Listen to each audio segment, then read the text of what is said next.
Today we're looking at Project Hollycroft and how we can actually take the data that's already in this existing model and use it to then schedule some of that information. I'm Ken from Graphisoft Connect. I hosted the previous 3 sessions as well, so if you've been at all of them, you're probably really sick of the sound of my voice by now. But as I mentioned, today what we're looking at is how we schedule the data from the BIM model. There already was a session on Friday. This is obviously the next session on Monday. And briefly what we're looking at is, first of all, just how we actually organise the model in order to schedule it as we're going through or at a later date. We're then going to look at how we configure the schemes so we can actually set up and choose what it is we schedule, how we quantify, and whatever else goes with it. And then we've got the whole document output, how we can actually take that scheduled information and output it into whatever formats are appropriate. And then at the end we'll have a Q&A session. Briefly, I mentioned earlier that last year we did 3 previous sessions. There was the whole Hollycroft thing and how it came into being. So part 1 was how we modelled the existing building, because you'll see from the little graphic on the screenshot there's a lot of intricate detail around the entrance area in particular. We then looked at how that building was turned from an existing single-storey extension on the back, how we developed and turned it into a 2-storey extension and used ArchiCAD to quite quickly do the work between the two. And then there was a final session on the whole document coordination and how we actually communicate the information that's produced from there. Off the back of that, there's 2 other sessions we've put together. Today's session, as I mentioned, on what we can do to schedule this data, and also in a couple of weeks' time there's going to be another session on sort of retrofitting the rest of the property to bring it up to sort of modern standards in terms of insulation and thermal performance and these sort of things. So there'll be more information about that coming out later. If you didn't catch these or you want to catch up on them again, as a follow-up to this session, we will be doing an email. Part of that is we'll provide you details with a link to the entire playlist for these first 3 sessions.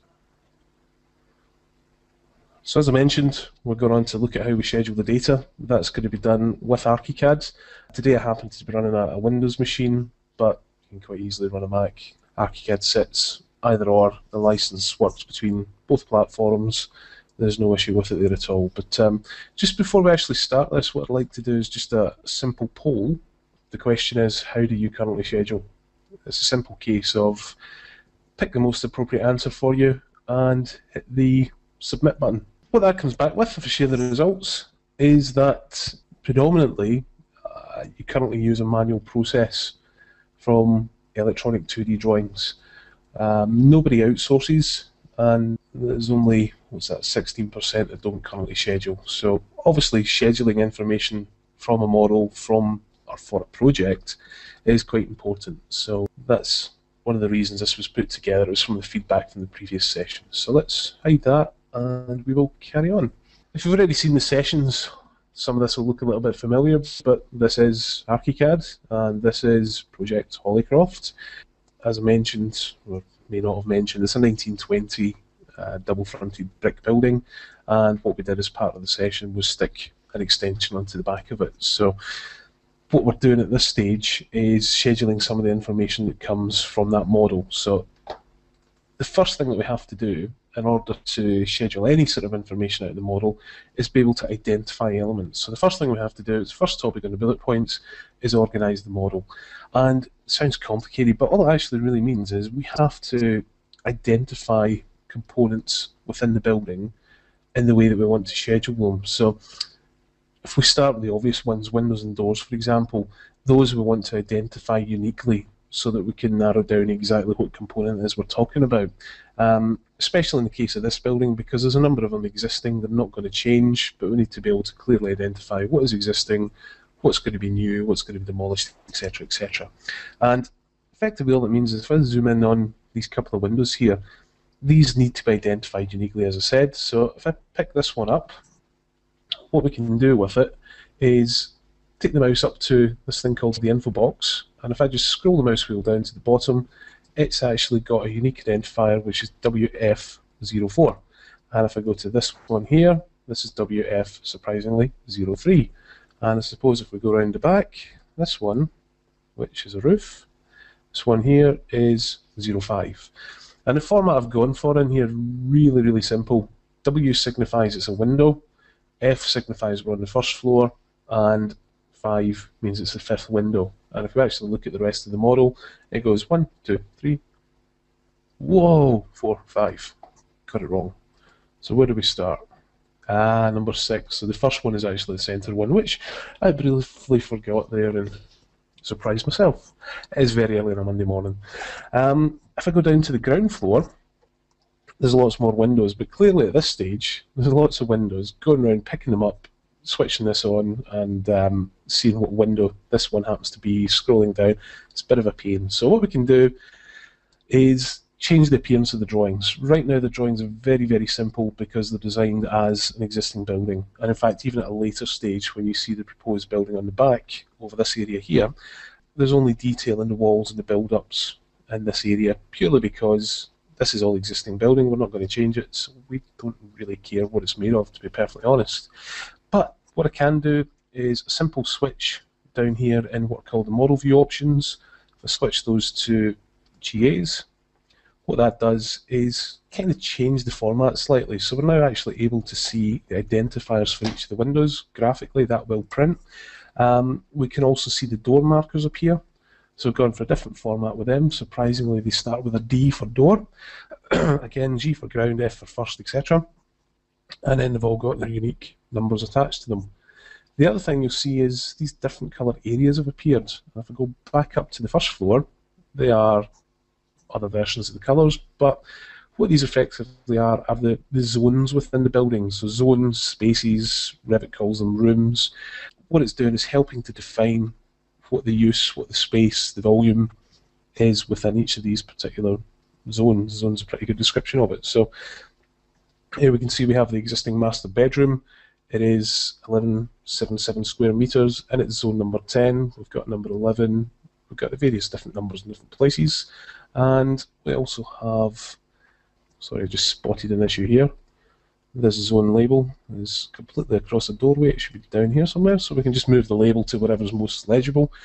But that shows what the existing building happens to look like with the numbers. If I now go down and open up the first floor proposed building, you can see we now see the structure of these walls because we know what these are, the existing walls. We don't actually know what the structure is. It's probably just solid brick because of the period of the building. But anyway, again, we can see the numbers, we can pick them up, we can do what we need to do with them. If I need to change any of these, it's a pretty simple process. We pick on a window, and again, if I scroll down here, we can just go in and let's just change this to number 99. Try and remember that was number 8 because I'm going to have to reintroduce it later. But you'll see also the numbers go through a sequence 4 and then it skips to number 7. That's because there were other windows elsewhere that have come out and have been replaced with the new structure. So it's a fairly simple process to organise things, even down to the furniture elements. That's furniture number 29. We can come into the ensuite, the showers 22. We could change this to whatever format we need it to be in a simple process of selecting, and then we just change the text, wherever it happens to be. In addition to that, the walls, go to the wall tool, select one of these outside walls. It itself, again, has an identifier. So we can go around the model and organise this so that we can quantify elements within composites, for example, to work out the number of bricks we require or the volume of insulation or whatever it happens to be. So that's how we organise the model. Taking it to the next stage, what we then need to do is switch on, switch into what are called the scheme settings. You can see there's a load of schemes already in place here, but what I want to do is look first of all at the settings, because this is the template that effectively organises and creates what it is we're looking at. So the first thing I'm actually looking at here is a wall list, so that's not very exciting. Let's go for the first floor windows. So what this does, or in the scheme, what that allows us to do is filter out exactly what objects we're looking at, because if we were just to create a completely new one, it's going to just look for all types of objects, and actually narrowing down the information is very important because we don't want to see doors within a window schedule, we don't want to see wall volumes or any of these other bits and pieces. So very, very first basic thing is it narrows down the search so it only looks for window types. So rather than pick up, as I said, walls, doors, roofs, whatever it is, it is only looking for window types. Next thing I've done, because I want this is separated into first floor, ground floor, or whatever story window schedules, is it's looking for element IDs that start with WF. So it's important to be consistent here because it makes it a lot easier to then pull out the information you need. The other thing it's doing is not including any empty windows. Now, I don't think there are actually any empty windows in this project, but it's a good idea to include that. There certainly are. If we look at the doors, there are empty door objects down on the ground floor between the kitchen and the dining room. There is just an empty opening. It's just a doorway it has a frame, but there's nothing else there. So we don't want to include that because there's nothing to actually schedule with it. So if we go back to the windows, that sets what it's filtering out of the model that's there, and then what we do is choose what fields of information we actually want to include in the schedule. So the way this is done, and you can format it any way you like, but what it's going to do first of all is give us the ID, so we can again uniquely identify what the object is that we're talking about. It tells us the status, which is important in this case because we want to be able to see existing, we want to be able to see proposed and know if something's going to be demolished. It tells us the zone that it relates to, so the bathroom window number 10 will come up and list as it comes from family bathroom. It gives us the size, the width, the height, the type, and then there's notes on top of that. This is just one quick example, and in fact, this whole session is about 20-25 minutes long. That's barely scratching the surface of the amount of detail we can go into with scheduling. So to give you a taster, these are some of the other fields we can actually pick up. You'll see there's some here that even have symbolic views, front, back, plan views, etc.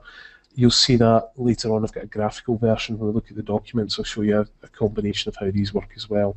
And then there's other general fields where we can actually add custom text. So if there's a particular piece that you don't want to actually, you do want to include, but it's maybe not listed, it's something custom to your company, your preference, you can add the custom text in and you can just change the label on the schedule to include that. The other thing you'll see as I go through this list, some of these bits of text are in blue and some of them are in black. The difference there is that the blue text is actually interactive, so that can be changed from the schedule. The zone, for example, you can't change the zone related to this particular window because that can only be done by moving the window to another place.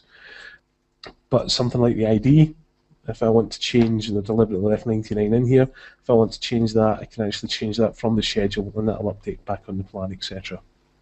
So that's a brief look at how we can actually put together and compose these. There's tons of other fields we can use as well, from IFC properties and object parameters and various other bits. There are literally hundreds of bits of information that we can gather from the model should we require it. So if I just OK back out of here, what I need to do is just open up one of these schedules. So let's go in, let me just check actually.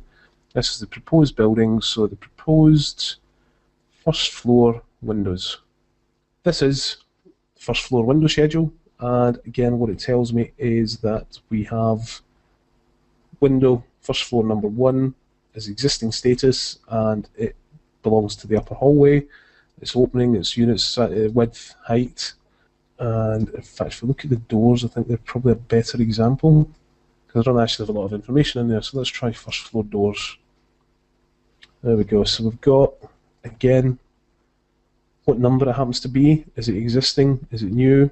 And with these, what we can actually do with them is click, and you'll see we've got the option to change from existing to be demolished or new. I don't actually want to do that. What I should have done is when I was in first floor windows, number 99 should actually be number 8. Now what we can do is this behaves a little bit like Excel, so if I want a little bit more space there, I can just stretch that out to whatever I want it to be.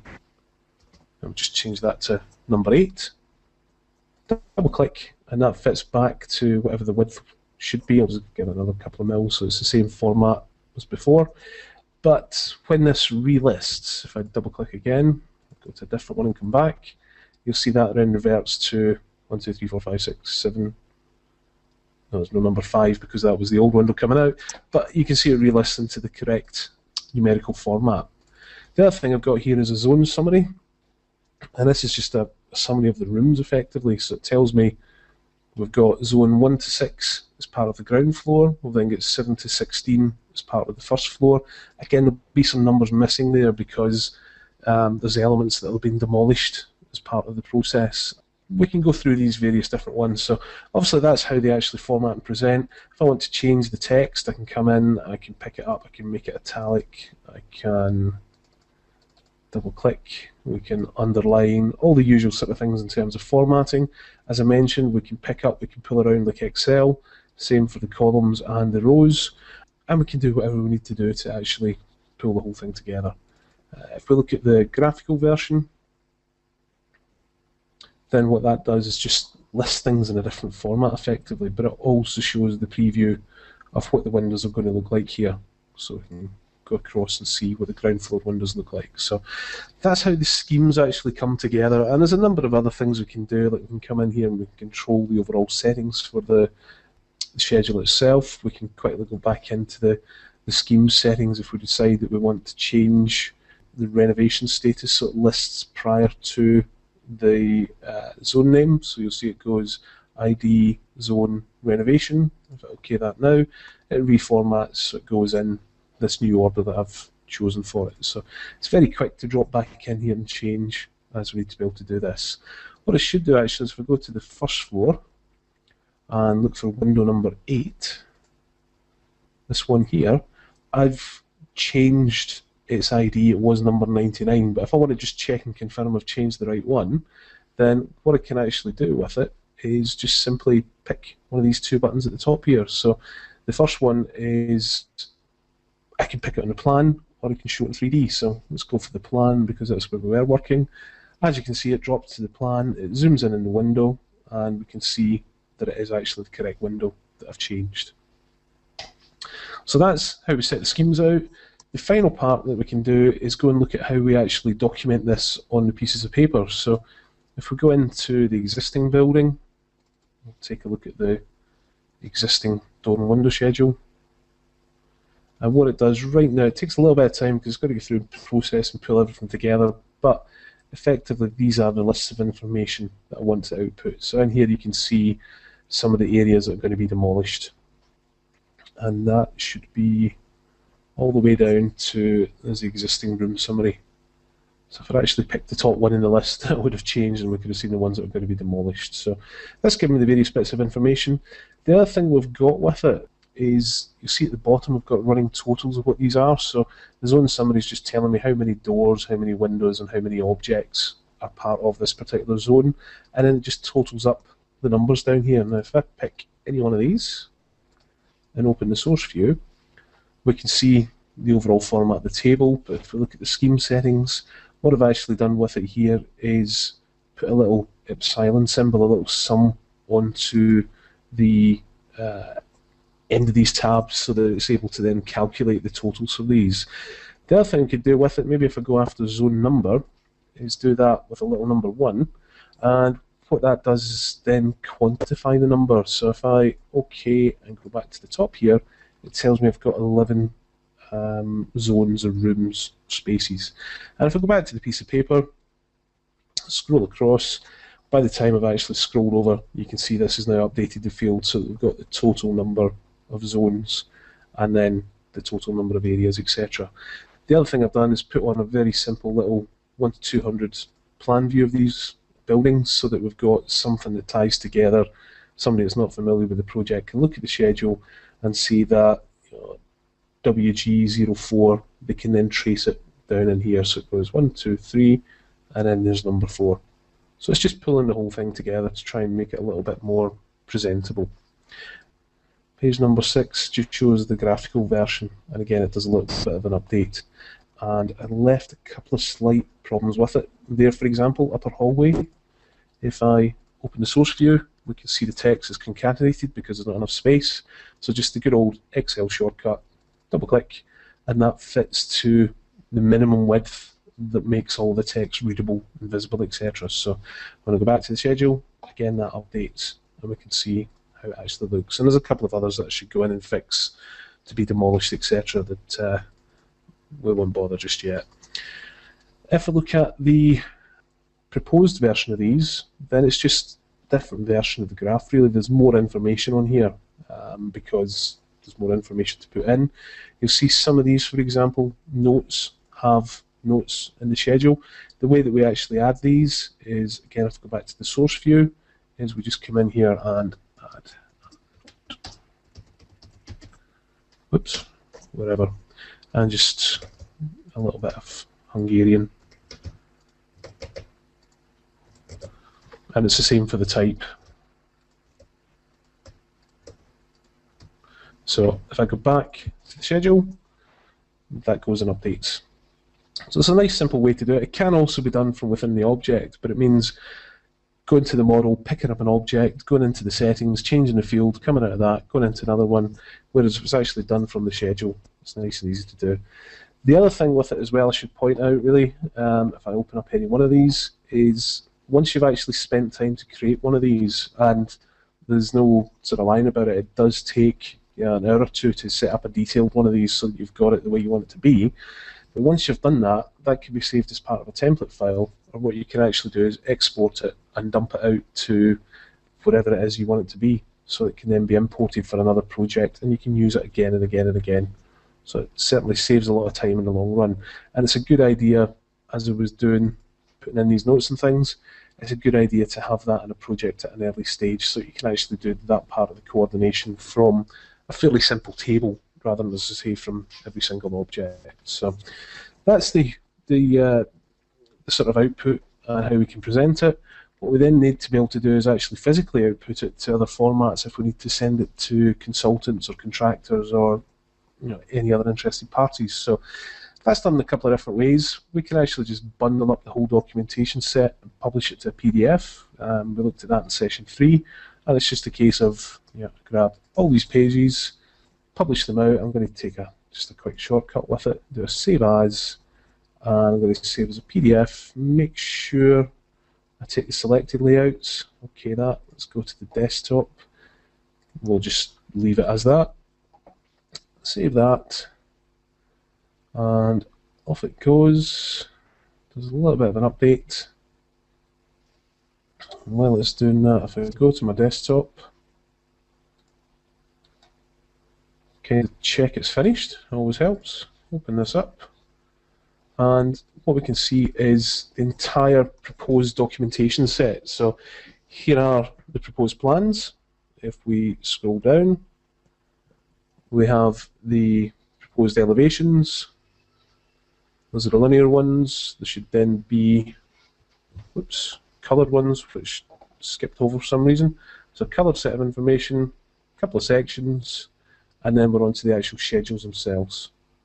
So we can see them exactly as they would appear as part of the whole documentation set. So that's fine, obviously, for output to a fairly static format, a fairly secure format. But if you're actually working with somebody that you want to, they need to be able to edit the information or do more with the information, then what we can actually do is take a table like this one and then just simply save as. And we can choose to save as a Word document, which personally I don't get, because it's a Word document. Surely if you're going to be doing any sort of spreadsheet work, then you want it as either Excel or as tab text. What tab text does is lose the formatting effectively and just give you purely the data fields. It'll tell you exactly what the headers and values are, but you lose the bold, the centered, the formatting that makes it look pretty. So I'm going to choose Excel. There's also DWF and there's also PDF from here as well. But if I just go for Excel, I'll just leave it called Zone Summary. It actually launches Excel. I just sent it behind ArchiCAD for some reason. There we go. So in Excel, you can see we've got exactly the same format. So I've got my bold text, I've got my center alignment, I've got a field that's actually merged, I've got all the running totals, etc. So another party can come in here and then actually start to work on this particular project and do what they have to do with it. Once the data's gone out to Excel, it is broken because it's now just a static file, but depending on the information, some of that can be re-imported if required. But at any time, you can just re-export in a different format. Even down to, if I go to one of these here, open the source view, even down to these graphic versions. If I just do another save as, there's an Excel file, save that, and Excel's misbehaving, but if we bring it to the front, again we can see the format and everything else in place, but also we've got the graphics. Now, these at this stage are just static graphics, but they do certainly help to describe what the components are, and it's quite useful as well if you were to look at some sort of furniture list to be able to describe what's in there. Other sort of stuff we can do, if I just briefly go back in here, I kind of mentioned some of the others earlier, but if we go to the wall list, then this is just a complete listing of all the wall types. So the volumes, the thicknesses, the heights, areas, perimeters. If we scroll to the bottom, we get all the running totals. So this can be gone into in a lot more detail, so we can actually separate out the different components. If I was just to put a little flag in there, then what it does is it totals each one. So all the concrete block walls make up 18.29 cubic meters. All of the 250 external walls make up 42, etc., etc. You can see how it actually comes together, and we can use that. So there's a whole load that we can go into, and as I mentioned, I'm barely just touching the surface here, and you can get into incredible amounts of detail and schedule pretty much anything you need from the model at any stage. What I'll do is I'll stick that back on there and just switch back to the PowerPoint because I'm aware that time is running away here. So effectively that is a brief overview of what we can schedule from the model, and it is very, very brief. As I say, you can get into much, much more detail depending on what it is you require from it. So I'll just switch over here because these are our contact details. So if there's anything you think of after today that you want to follow up, then there's details that you can contact us on to get in touch with us. Okay, I think I'll wind things up now. Thanks again for your time.